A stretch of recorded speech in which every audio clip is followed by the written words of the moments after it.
साल पहले और कई सालों तक अंग्रेजों ने इस भारत पे हुकूमत किया। आए थे तिजारत करने के लिए, लेकिन उनकी एक पॉलिसी थी डिवाइड एंड रूल, बंटवारा करो और हुकूमत करो। इसके जरिए हमारे देश भारत पे हुकूमत किया, बर्बाद कर दिया हमारे देश को, लूट लिया हमारे देश को। ये अंग्रेजों ने आए थे तिजारत करने के लिए, लेकिन लूट लिया हमारे देश को। और हमारे तहजीब, हमारे भारत देश की तहजीब को खराब किया। इसीलिए 19वीं सदी में, 19वीं सदी के शुरू में कई हिंदू रिफॉर्मर्स आए, मतलब हिंदू इल्म रखने वाले लोग, जो हिंदू धर्म में जब मिलावट होने लगी हमारे तहजीब में, इसको सही करने के लिए आए। उसे कहते हैं अंग्रेजी में हिंदू रिफॉर्मर्स। और सबसे अव्वल और बेहतरीन रिफॉर्मर में से उसका नाम है राजा राम मोहन रॉय। राजा राम मोहन रॉय की पैदाइश है 1772 की, और राजा राम मोहन रॉय ने महारत पाई अंग्रेजी जबान में, पर्शियन में और अरबी जबान में। और वो सख्त खिलाफ थे सती के। औरत, बीवी अपने आप को अपने शोहर के पैर पे जब उसे जलाया जाता है, जब अंदर जाती है, जल जाती है जिंदा, उसे कहते हैं सती, उसके खिलाफ था। राजा राम मोहन रॉय ने कोशिश की उपनिषद को फैलाने की। उन्होंने कहा कि उपनिषद के टीचिंग्स है, जो सिखाया गया उपनिषद में, उसके मुताबिक हमें जिंदगी जीना चाहिए।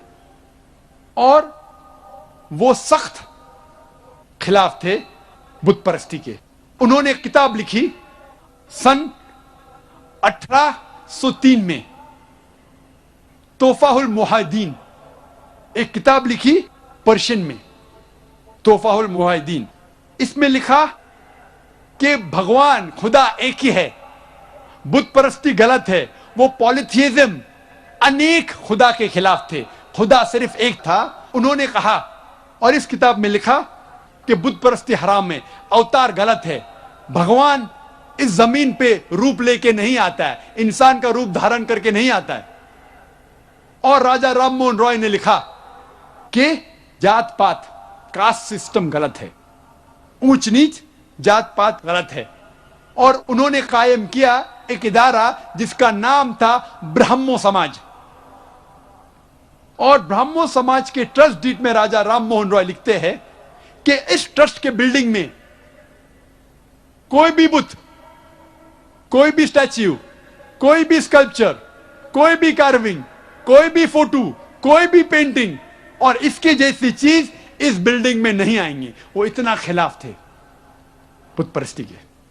और ब्राह्मो समाज और फैलने लगा, और इसके कई शाखे, many offshoots came of Brahmo Samaj. लेकिन जितने भी शाखे बने ब्राह्मो समाज के, उनके चंद नुक्ते यकसा थे। नंबर एक, वो मानते थे कि खुदा एक है, भगवान एक है। दे वर अगेंस्ट पॉलिथियज्म, अनेक भगवान के खिलाफ थे। इसमें लिखा था कि बुत परस्ती हराम है, गलत है। इसमें लिखा था कि अवतार जैसी चीज, भगवान इंसान का रूप धारण करके धरती पे नहीं आते। कास्ट सिस्टम, जात पात के खिलाफ थे। Cycle of birth and rebirth optional था, आपको मानने का है तो मानो, नहीं मानने का है तो नहीं मानो, पुनर्जन्म में। राजा राम मोहन रॉय के बाद आते हैं जस्टिस रानाडे, बॉम्बे के थे। उन्होंने कायम किया प्रार्थना समाज। और जो ब्राह्मो समाज में सिखाया जाता था, इसमें भी वही था, भगवान एक है, अनेक नहीं है, बुत परस्ती गलत है, अवतार गलत है, जात पाती के खिलाफ थे। लेकिन खुसूसन उन्होंने कहा कि औरतों को तालीम देना चाहिए, और औरतों जब उनके शोहर मर जाते हैं, जब उनके पति मर जाते हैं, इंतकाल होता है, उन्हें फिर से शादी करना चाहिए। तारीख कहती है कि उसके बाद और एक ग्रेट हिंदू रिफॉर्मर आए, उसका नाम था स्वामी दयानंद सरस्वती। वो गुजराती ब्राह्मण थे और उन्होंने कायम किया आर्य समाज। और आर्य समाज के शाखे सब जगह है, बॉम्बे में भी है, पूना में भी है। और उन्होंने कायम किया 1875 में। और स्वामी दयानंद सरस्वती कहते हैं कि हमें वेद पे तवज्जो देना चाहिए, सिर्फ वेद के ऊपर अमल करना चाहिए, बाकी कोई किताबों पे नहीं, सिर्फ वेद। और जो चीज वेद से टकराती है उसे छोड़ देना चाहिए। और स्वामी दयानंद सरस्वती ने भी कहा कि भगवान खुदा एक है, बुत परस्ती गलत है, अवतार जैसी चीज नहीं है।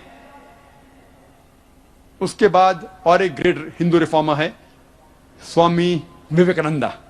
वो स्वामी रामाकृष्ण के शागिर्द थे और उन्होंने कायम की रामाकृष्ण मिशन, और उन्होंने फेमस किया हिंदू धर्म वेस्टर्न कंट्रीज में। वो जाते शिकागो और वो कॉन्फ्रेंस वर्ल्ड रिलीजन्स के वहां जिक्र करते हैं हिंदू धर्म के बारे में। स्वामी विवेकानंदा कहते हैं ये लफ्ज हिंदू गलत है, सही लफ्ज होना चाहिए वेदांतिस्ट, क्योंकि हमें वेदा में मानना चाहिए। और वो वेद के सिखाए हुए चीजें को फैलाने की कोशिश की। हमें सिर्फ वेद पे सबसे ज्यादा तवज्जो देना चाहिए, जो वेद से टकराता है उसे छोड़ देना चाहिए। और उन्होंने कहा कि जितना सबसे बड़ा हिस्सा था वेद का वो तो आज हमारे पास नहीं है, जो भी कुछ है उसके ऊपर अमल करना चाहिए। जैसे मैं कह रहा था, अंग्रेज हिंदुस्तान आए, भारत देश में आए तिजारत करने के लिए, हमारे देश को लूटा, बर्बाद किया। उनकी पॉलिसी थी डिवाइड एंड रूल, बंटवारा करो, हिंदू मुस्लिम में झगड़े लगाओ और देश को लूटो, देश पे राज करो। ये हिंदू रिफॉर्मर्स जैसे राजा राम मोहन रॉय, जस्टिस राणा डे, स्वामी दयानंद सरस्वती, स्वामी विवेकानंदा, ये लोग कोशिश किए कि हमारे तहजीब को फिर से सही करें। और मैंने इनकी किताबें पढ़ी, जो भी कुछ मैंने कहा आज के तकरीर में, मैंने मेरे खुद दिमाग से नहीं कहा, मैंने इनकी किताबें पढ़ी और फिर पता लगा कि ये भी हिंदू धर्म में मौजूद है।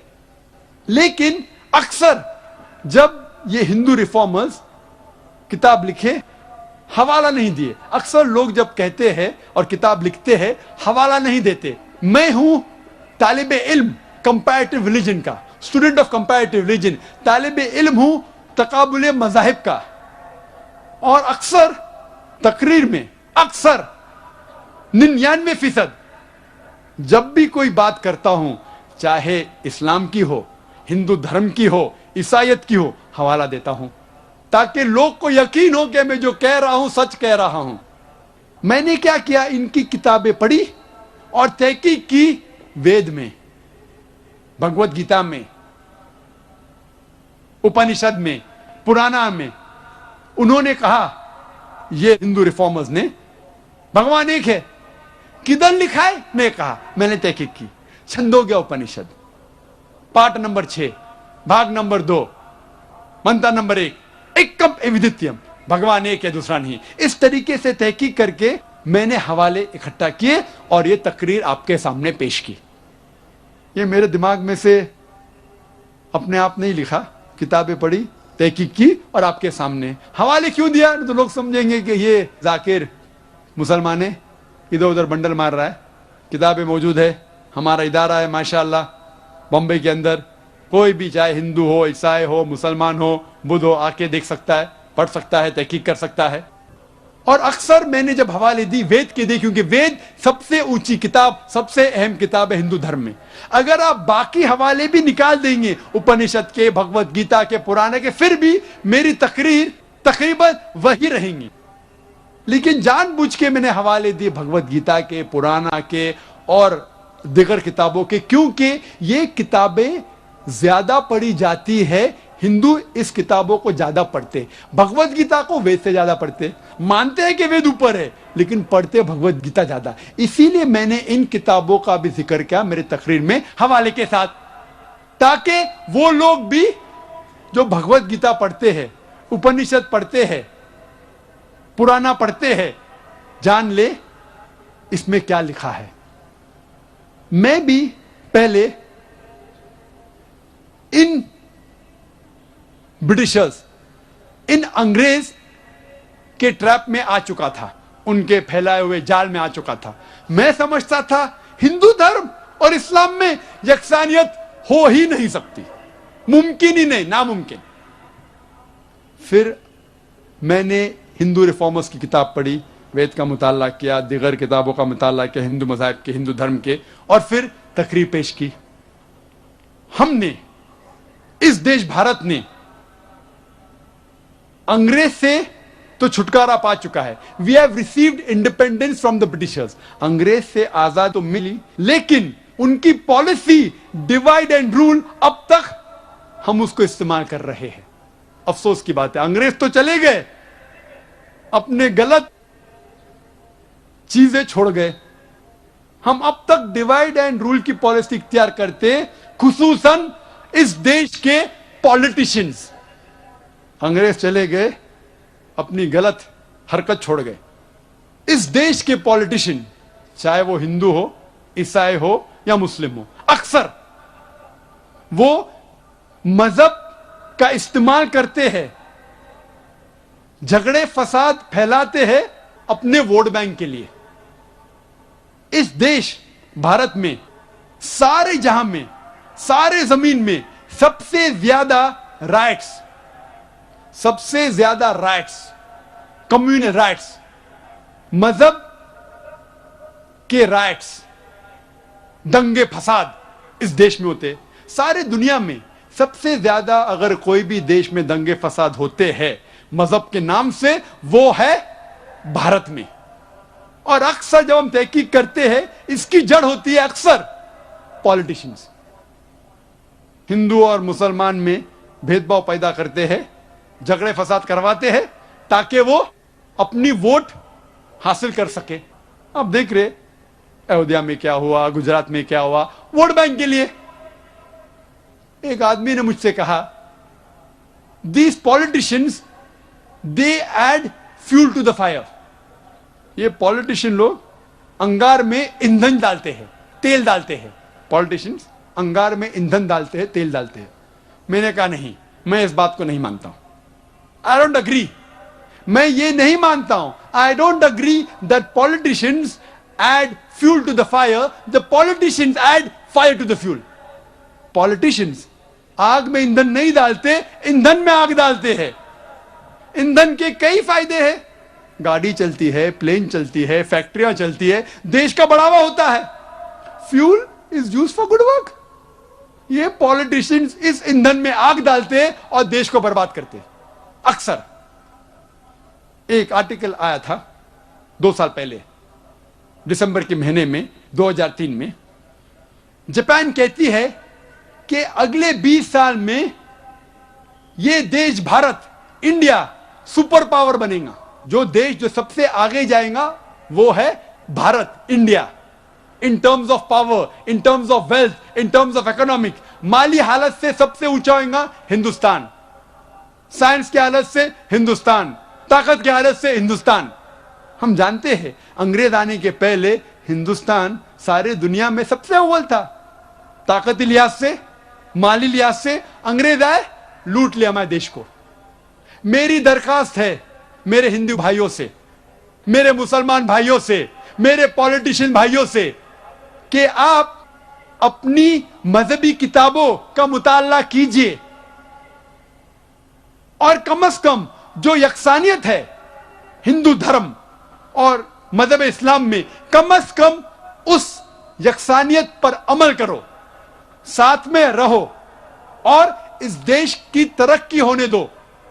इंशाअल्लाह, इंशाअल्लाह वेरी सून, बहुत जल्दी हमारा देश सबसे आगे होगा, अमेरिका के आगे, यूरोप के आगे, इंशाअल्लाह।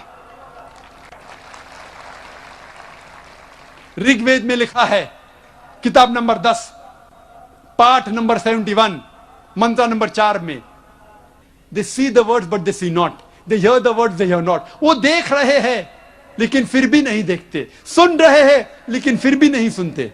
देख रहे हैं कि वेद में लिखा है कि बुत परस्ती मत करो, फिर भी करते। सुन रहे लेकिन फिर भी नहीं सुनते।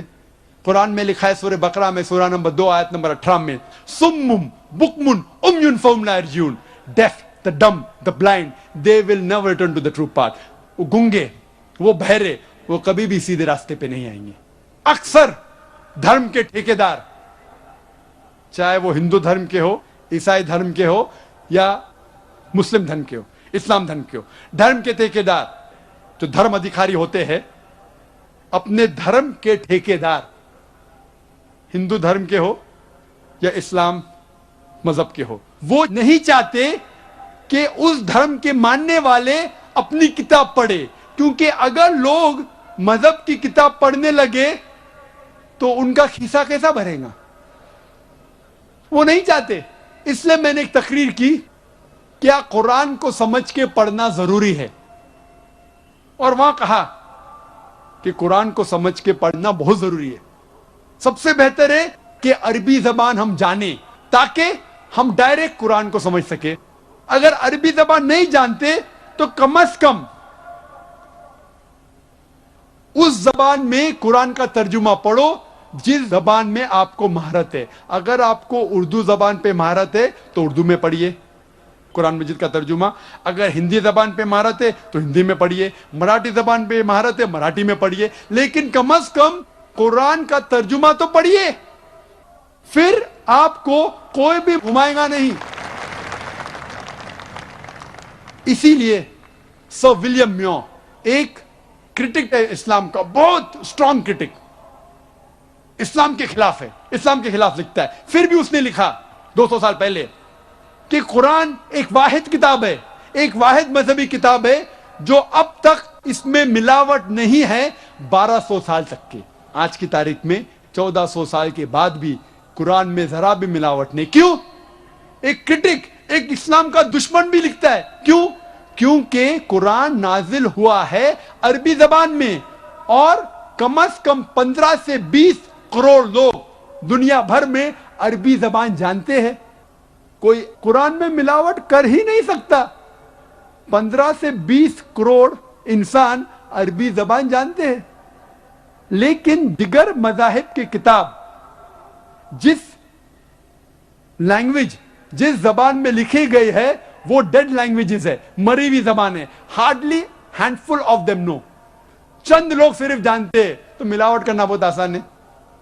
इसीलिए मेरी दरखास्त है हिंदुस्तान के गवर्नमेंट से, इस देश भारत के गवर्नमेंट से, हिंदू भाइयों से, कि आप संस्कृत पढ़ो, अपनी किताबों का मुताला करो, अपनी हिंदू धर्म की किताबों का मुताला करो, वेद पढ़ो जो सबसे अहम किताब है, और फिर जानो उसमें क्या लिखा है। और आज हम ये वादा करें हिंदू भाइयों, मुसलमान भाइयों, कि हम कम से कम, इख्तिलाफ तो है हमारे मजहब में, मैं ये नहीं कह रहा हूं कि इख्तिलाफ नहीं है, इख्तिलाफ तो है, हिंदू धर्म और मजहब इस्लाम में है, उसको छोड़ दे।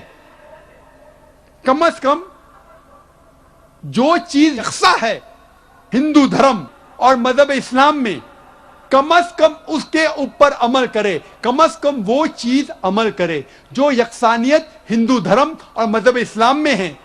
इन दोनों धर्मों मजहबों में लिखा हुआ है कि भगवान खुदा एक है, खुदा का कोई भी बुद्ध नहीं है, कोई भी प्रतिमा नहीं है, उसका अवतार नहीं है। हम खुदा के पैगंबरों में माने और आखिरी पैगंबर मोहम्मद सल्लल्लाहु अलैहि वसल्लम में माने, ईमान लेके आए, आखिरत में माने, उस खुदा की किताबों में माने, और ये मान ले कि ये जिंदगी आखिरत के लिए एक इम्तिहान है। इंशाअल्लाह हमारा देश तरक्की करेगा, ये दंगा फसाद बंद हो जाएगा और हम आखिरत में भी सफलता पाएंगे। मैं तकरीर को खत्म करना चाहता हूं कुरान मजीद की आयत से। सूरह यूनुस में सूरह नंबर 10 आयत नंबर 108 में अल्लाह ताला फरमाते हैं, अब सच्चाई हक आप तक पहुंच चुकी है, अगर आप इसको मानेंगे तो आपके लिए बेहतर है, अगर इसको ठुकराएंगे तो आपका ही नुकसान होगा। मैं आपके ऊपर वकील नहीं हूं और मैं आपके लिए जिम्मेदारी नहीं ले सकता हूं। वाखिर दावाना अल्हम्दुलिल्लाहि रब्बिल आलमीन।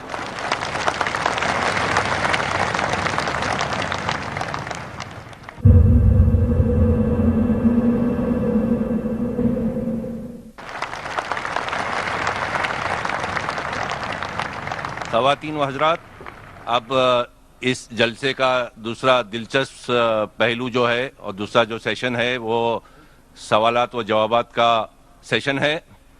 सामीन में 5 माइक लगाए गए हैं, 3 मर्दों के लिए और 2 खवातीन के लिए। अगर सवाल पूछने वालों में कोई गैर मुस्लिम यानी नॉन मुस्लिम हो तो उन्हें पहली तरजीह दी जाएगी। इन्हें सबसे पहले सवाल